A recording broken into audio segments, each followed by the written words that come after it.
I I like to look at patterns, right? So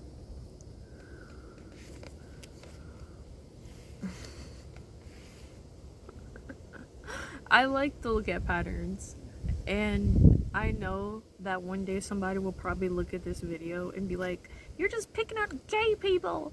You're just hateful." But that hasn't happened yet. But I'm prepared for it. But I was gay at one point. I had DID. When I had DID, my personalities were asexual, pansexual, lesbian, bisexual, so many things, right? And I know the mindset because I watch the mindset inside my head and outside and watching other people. The homosexual spirit enjoys to talk about only being gay. It is like if you're not talking about being gay or putting your gayness in something, it's unsatisfied. All it does is want to show how prideful it is about being gay, and it makes it its entire identity of the person to ultimately take them away from Christ and to being able to find out who they really are.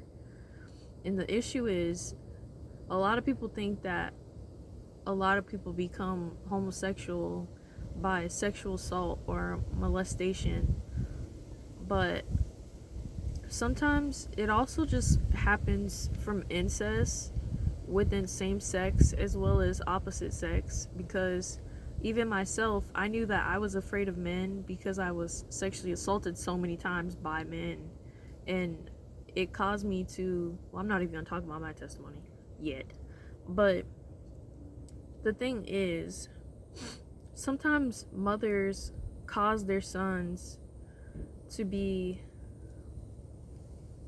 I don't know what that was. Anyway, sometimes mothers cause their sons to gain a homosexual spirit because they make their sons husbands, or they make their sons feminine, and then those seeds are planted, and then they just get watered by other people. This spirit only exists by other people watering it. And it's just, as well as when you see women that are sometimes homosexual, I've noticed that women that are more feminine that are gay usually have a dad issue, and the women that are usually considered dykes or studs are usually their mother was either not allowing them to be feminine within the household, or they forced femininity in a unhealthy way, or when the child was feminine, they were not kind to the child's femininity. And then they also, or their mother was hyper independent, so she, because either she didn't have a father or because she doesn't have a spouse now, that she teaches their child to be independent because they don't want them to depend on a man. And then this spirit also comes in, and men do it too. They'll teach their daughters how to be independent, but they don't teach them how to be a wife to a man. And this is how the spirit thrives. It enjoys to cause people to be out of their purpose and to have them so self-centered and prideful, and even sometimes hidden, because there's people that are homosexual and they hide it because they have guilt and shame. But that's why that spirit can stay there, because their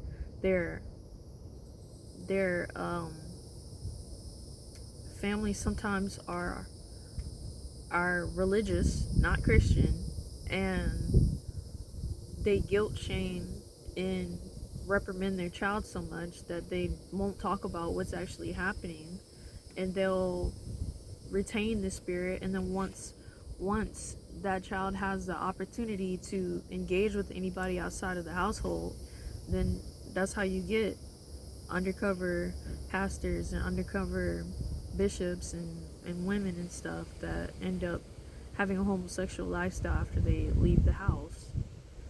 As well as a lot of sexual repression can cause this as well, because sometimes parents will be like, you're not going to get pregnant, or you're not going to get anyone, you're not going to make anybody have a kid. So they'll be forced to be around the same sex and then end up having child issues where they end up assaulting each other as children. And then this spirit also runs rampant in that as well. And it's just, there's so many complexes of how the spirit starts and how it gets watered. Because even I remember one time I was at a camp thing. It was like a day camp where I was supposed to stay on a campus. And I remember somebody told me like, "Hey, can you come in my room and then we can go use the showers together." We didn't shower in the same shower, but like they went in their shower, I went in mine, but we were on the same floor. And they were the only one that knew people. We only knew each other from our separate floors from the previous year. But they were like, "Hey, I don't feel comfortable. Can you come to my floor and we'll shower in my floor's area?" And I was like, "Okay, sure." And I remember this girl, because this is in men and women. This spirit does this. This girl let the other girl out the room.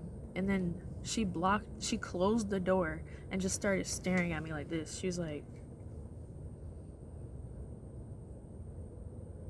and I'm in a towel in my underclothes, and she just starts staring at me, doesn't say anything, and is just looking at me like this. So I said, and I tightened my towel, and I said, "Either you can move or I'm going to move you." And she stared at me for a little bit longer and then opened the door. And then I said, "Hey," to my friend, "that girl is suspicious. She wishes you harm. Do not be in a room alone with her." And this is how they try to water seeds. There's someone that is literally, there's some watering, whether that's abuse, that's childhood, adulthood, their TV, anything. There's a foundation of introduction, and then there's always someone there to water it. And then there's also an environment that allows it to thrive. And then if the environment is not able to thrive, it will allow you to be separated so that it can thrive. So this is a spirit that is just a stronghold for a lot of people. Does that mean that people can't be free? People can still be free. There's still deliverance. God still forgives. So just pray to God about this. Ask God to help you. If you see any seeds planted, ask God to remove them and cancel it, denounce it, renounce it. Say, "God, fill me with your Holy Spirit and endow me to know what real love is, and walk away and live in the purpose that God has for you." God bless you. God keep you.